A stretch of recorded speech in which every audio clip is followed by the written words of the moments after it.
Welcome to Season 4 of the Lighting Your Way podcast. This season, we will hear from all types of guests who share their experiences, their insights, and their personal stories. The holiday season is one of the best times of the year for enjoying the company of friends, coworkers, and family. But for someone who has diabetes, the holidays can be particularly challenging. Just think of all the cookies and candy and parties and dinners. In this episode, Jeneane Fitzmaurice, one of my colleagues on the Guardian Nurses team who support patients with complex health issues, offers her tips on managing your diabetes during the holidays. And frankly, we could all stand to follow her suggestions. Enjoy. So Jeneane Fitzmaurice, welcome back to the Lighting Your Way podcast. It's your second time on the podcast. Congratulations. Thank you. Yes, it is. Thank you, Betty. It's great to be back. Yes, and just in time to talk about holiday eating and diabetes. Managing diabetes is difficult year round, but I'm sure with traveling to family parties and work parties and cookies in the office and snacks, it's probably very difficult to stay on track and keep your blood sugar under control. Yes, it can be. Absolutely. So, all right. So, Jeneane, you work with a large group of patients who have diabetes. Yes, I do. So let's talk a little bit about, for diabetes for dummies. Let's talk about what diabetes is and why it's so critical to manage your blood sugar. Okay. So diabetes, as everybody knows, there's two types. There's type 1, which is that type 1 is caused by an autoimmune reaction, which means that the body will start attacking itself by mistake. And when it does that, it's destroying the cells in the pancreas that make insulin. They're called beta cells. So for type 1, it's usually a trigger in the environment, such as a virus, which will kind of kick that autoimmune reaction, and you end up developing type 1 diabetes. Diet and lifestyle habits do not cause type 1 diabetes.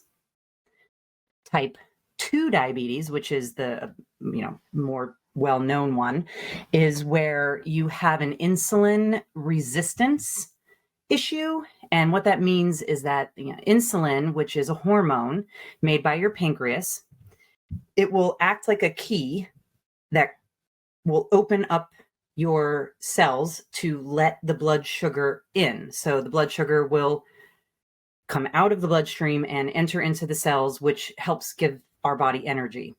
So with type 2 diabetes, your cells don't respond normally to the insulin that's being secreted to it, and you develop this insulin resistance, and your pancreas ends up making more insulin to get the cells to respond, and eventually your pancreas just can't keep up, and your blood sugar will continue to rise in the bloodstream, which kind of sets the stage for prediabetes, and then, if not controlled, will lead to type 2 diabetes. And the reason why this is so important is because high blood sugar in the blood, and blood goes through our entire body, so it is damaging to the entire body, head to toe, and it can lead to serious health problems but the big ones are, heart disease, kidney disease, vision loss, amputation. Right. Diabetes right now, there's more than 37 million Americans who have diabetes. This includes both types 1 and 2. And out of that number, 90 to 95% of those people have type 2 diabetes. They used to call type 2 adult onset, didn't they? Is that still they did the term? They did. Unfortunately, with more sedentary lifestyles and just kids not going outside and being as active, we are seeing more like younger and younger people being diagnosed with type 2. Wow. Okay. Right. And that was very good explanation. Thank you for that. Very Diabetes Okay. for Dummies by Jeneane Fitzmaurice. Thank you.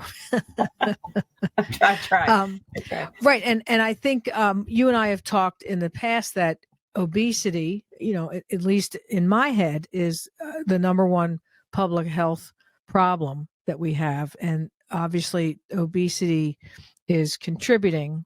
And as you said, sedentary lifestyle, inactivity, the way our world and our work has changed, transportation, people driving a lot, that's all contributed to obesity, right? Yes. And that is a problem when you're an adult and looking at your lab work. Yes. So you work with, as I said, a large group of patients who have diabetes. So when you prepare them for the holidays, like what has been their, I guess I'd say, biggest struggle or biggest challenge when they're managing their diabetes?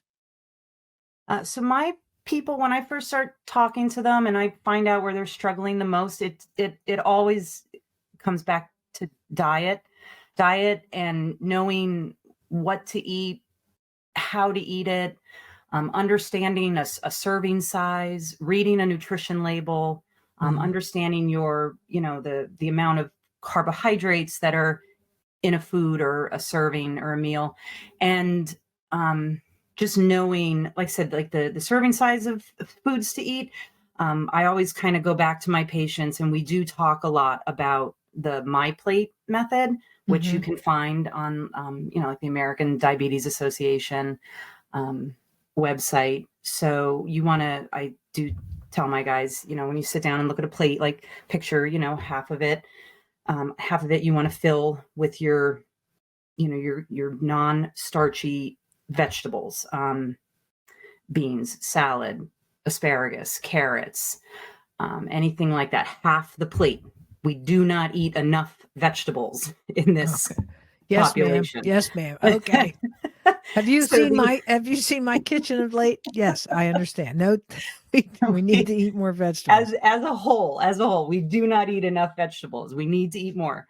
And then, the other half of the plate, you're going to have a quarter of that is going to be your starch. So that'll be your baked potato, your rice, your pasta, what have you. And then your final quarter is going to be your meat, your protein, something Okay. lean, Okay. like a lean beef, a lean chicken or fish. So when they're, and this is pretty consistent, right? So managing diabetes during the holidays is about diet, right? That's what we're talking about. Yes. About being inundated with so many opportunities to not eat well. Hence the cookies in the office, or the cheesecake or anything else that comes in. And, people struggle with that. So besides diet, what else have you seen in your experience with your patients? Besides diet, a lot of times they will struggle with exercise, just finding the time, Right. knowing what to do. A lot of people, they think, okay, well, you want me to go to the gym 5 days a week and you want me to go for an hour. I don't want that. I just want you to move for a good 20 minutes. If you could just give me 20 minutes a day, I tell my guys, like, just after dinner, go for a walk with your significant other or your kids or your dog. Something where you're moving and you're getting your heart rate up, for just, and like I said, just 20 minutes. Sometimes I'll tell them, hey, if you're sitting and watching TV, every, 10, 15 minutes, stand up and do a couple squats or something, Yeah. Walk around the couch. Walk around. Yeah. Run up and down your steps. I mean, I've done that. I'm not looking for marathons here. I'm just, right. And by doing that, by encouraging them that way, do they see little improvements? They will. So my guys will, once they kind of start seeing those small changes and they see, if their blood work is improving and their numbers are coming down, then I find they want more. They want to know more. Well, what else can I do? Can you give me some other ideas? And they're so proud of themselves when they, check in with me and tell me what is improving with them. And then, they're looking for more tips and advice. So whatever they need.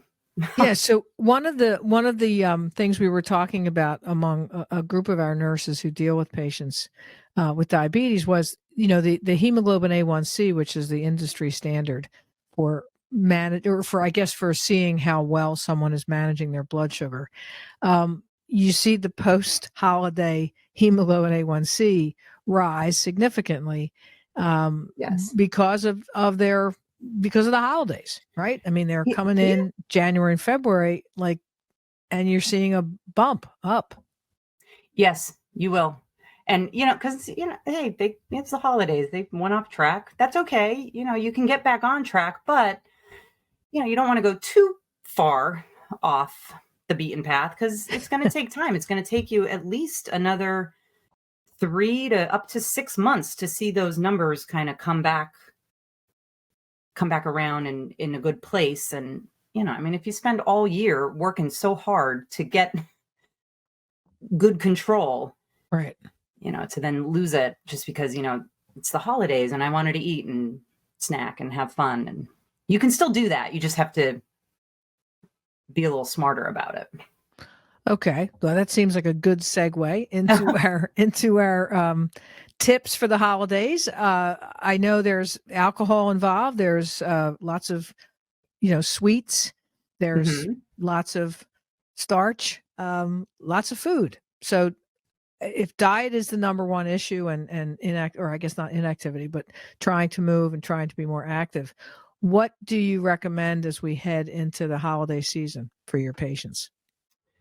So I'll usually tell my guys as, we're heading into the holiday season, if they know they have parties coming up or they're going to be going out to restaurants for, family gatherings or anything, plan ahead. So if you can, ask the host of the party, like what is going to be served. So then you kind of know what to expect when you get there and you can kind of, in your head, make that plan of what you're going to eat. You can also offer to bring a dish that is going to be a little healthier for you. Okay. If you're going out to a restaurant, look at the menu online before you go. Just take a look, see what there is, kind of make your mind up and know when you get there, like, hey, this is what I'm getting. Don't detour off track. Stay with whatever you picked. Okay. And then, you can kind of then avoid those really carb rich foods or those, foods high in those saturated fats and, pick healthier choices. Okay. I'll also tell them, if you're going to have a big gathering, don't skip meals during the day. You shouldn't really skip meals anyway. As a diabetic, you should always eat something little. But so a lot of people think about it when you have a party coming up and you think, oh, you know what? I'm not going to eat all day because I'm going to save myself for when I get to this party. Well, that's just going to make you hungrier. And then you're going to end up eating more than you should. Right. Right. So don't save room for the good stuff. I feel like you've been watching me for the vegetables. I'm skipping meals. Okay. So plan ahead and don't skip meals. Don't skip meals. And then I'll tell people too, if you're at a party, just keep moving, work the room a little bit, walk around, socialize. Don't set up camp next to the hors d'oeuvres table or the snacks because you're going to end up just mindlessly eating. Okay. So walk around, yeah, get to know the people. Crowd, right? Work the crowd. For those introverts out there, work the crowd. Yes. Yes. Okay. What about alcohol? What do you recommend when they suggest? So if you're going to have drinks, that's okay. You can still have alcoholic drinks if you're diabetic. It's okay. But I usually tell people try to avoid those mixed cocktails that contain a lot of those sugary liquors and syrups. Okay. Try to get more like light beer, wine, and again, just like your drier wines, the whites, the reds. Like, don't go for the Moscatos or the Reese. Like, those are a little sweeter. Okay. So, but still okay. And then, if you're going to have spirits, obviously, don't mix your vodka with orange juice, because the orange juice is going to have a bad effect. But, vodka and, maybe a little club soda and, like a splash of lime or something, you can certainly have that. But just, everything in moderation. Right. Don't go on a bender, because too much alcohol is going to impact your blood sugar levels and pack on unnecessary calories, which will then lead to weight gain. Right. Okay. Right. And beer, beer seems to be such a, I don't want to say simple drink, but it's got a lot of carbs in it. Mm-hmm. Yes. Yeah. That's why, just try the light beer. I don't like beer, so I don't know. So don't be recommending anything for them. Go with the vodka. Okay. Anything else? Just in terms of, I know we talked about carbohydrates, but you've also talked in the past about saturated fats. So, we've always hear about the dreaded carbohydrate, right? But yeah, for patients with diabetes, they're also considering some other stuff as well. Talk about that. Yeah. So the saturated fats those are your animal-based foods. So your milk, your cheeses, pork, chicken, some fried foods, eggs, all those. So saturated fat is what will lead to fat buildup in your cells, which is then causing those receptors in your cells to fail. And, then your body's response to the insulin doesn't function properly, and again leads to the insulin resistance. So you just have to be careful with the saturated fats. Carbs are important too, but like I said, we need carbs. Carbs are a macronutrient. We need them. Right. They're still okay to eat. It's just try to focus on more of your carbs that have more fiber in them. Your grains, your whole grains, your wheat, your barley, chickpeas. Mm-hmm. Okay. Those are carbs that, it kind of slows down. It doesn't cause the major spike in your blood sugars. God, it is so, like, just listening and thinking, I don't know how, because you really have to be more mindful about what you're eating all the time, right? It's not like you can just run out to the fast food store or the Wawa convenience store, grab something to eat, or have a pack of potato chips. You got to be really careful. You do. And a lot of these guys and women, like once you get used to it though, it does go quicker because you know what to buy and you know what is going to work. And this is why I recommend for a lot of my patients, I set them up with a nutritionist or a dietitian to help them. Right. Cause it's a lot. And you have to just be very mindful, but yeah, because it probably getting to the point of adulthood, right, of living 50 years of eating a certain way, and your body's you're getting older, you're like less likely to lose some weight when you can, and then you develop pre-diabetes, and then you swing right into diabetes. But you've had 50 years of eating the way you've eaten, right? And yes, then you have to kind of like, nope, can't eat that way anymore. Right. And unless, well, you could, unless, you probably won't live very long if you keep eating that way, but right. You're certainly allowed to. So let's talk a little bit about the myths of diabetes. I know one that I've heard from a lot of patients and even some folks and friends and family, that eating sugar, gives you diabetes. No, it does not.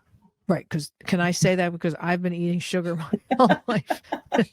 Eating sugar does not cause diabetes. No. Talk a little bit about that. Yeah. So eating sugar will not cause diabetes. Having high blood sugar levels is not the cause of diabetes. High blood sugar levels are symptom. of diabetes, not the cause. Right. So if I ate a bowl of ice cream and my blood sugar goes up, that is not going to cause me to have diabetes. No. It is a natural result of eating carbs and your and sugar. Your blood sugar is going to go up. Yes, of course. Right. It's naturally going to go up. Right, but then you have all this other people stuff. Who don't have diabetes, right? The insulin, so the pancreas secretes the insulin goes to the cells, unlocks the cells, they open up, and the glucose is pulled out of the bloodstream into the cells, and we use it for fuel. Right. And that's in a normal it's in a normal person. Yeah, I should say it's in a person without diabetes. Yes. Okay. What's another myth? So a lot of times people, they'll say to me, like, oh, I've been diagnosed with diabetes, so I can't have any of my sweets or my carbs anymore. Like, I guess I'm done with those, which is, it's not true. You can still have those things. You just have to monitor how much you're eating and, just know that, you can't sit down and have a bowl of ice cream every night. But yes, if you're doing really well and your blood sugars are managed and they seem to be under control, yes, you can certainly splurge and have a bowl of ice cream, right? One night during the week. Yeah, I think that's, as you said earlier, everything in moderation. And right. And if you feel like and this happens anytime anybody's trying to diet, right, to lose weight, it's if you feel like you can't have something, it makes you want to have it even more. Yes, exactly. And I tell, because a lot of times some of my people want to go on, really strict diets, and you are not going to, most people, they do not sustain those diets. They just don't stick with them. Right. So, because just like you said, if you're used to eating something and you enjoy eating something, to just completely remove it from your life is not going to end well. You're going to want it even more. And then you're going to like really, really indulge when you have it. Right. It's an emotional thing, right? Because you feel deprived and it's like, well, I'm going to have it. And I don't care what happens to my blood sugar. Right. I remember a patient once many years ago, and he had diabetes and he had a pretty significant heart disease. And when I went to visit him in his home, he had a box of Tasty Cakes, a box of Goldenberg's peanut chews. And I said to him, wait a minute, wait, what is that? And he said, it's my favorite treats. And I said, yeah, but you maybe try sugar-free. And he's like, it's like eating cardboard. But now I understood why he was having such hard times with his, cardiac issues, because he really wasn't monitoring what he was eating, clearly. Yes. I never forget that. Yeah. So, maybe I could have said, maybe you can have one peanut chew, right? Or one Tasty Cake a week, but not a box sitting on your kitchen table. So Jeneane, before we sign off, I know you went through plan ahead and don't skip meals, keep moving around the room, work the room, yes. and limit your alcohol consumption. But if you were wanting someone to remember one thing from this podcast about managing your diabetes around the holidays, what would it be? Enjoy the holidays. Don't be afraid of them. Have a good time and just don't beat yourself up. No one's perfect. So if you have a day where you indulge a little too much, don't feel guilty about it. Just focus on getting yourself back on track. That is great advice. That's great advice, right? Because it's something that's going to be with you, and one day, if you're just kind of feeling bad or you're feeling happy and you go overboard, you can get back on track the next day. Yeah. Great. Good. Well, let me wish you a very happy holiday season and happy eating. Oh, yeah. Eat more vegetables. Happy. Okay. Wow, you must be a blast at a party. Jeneane, eat more vegetables, Fitzmaurice. You heard it here first. They're important. I know. Okay.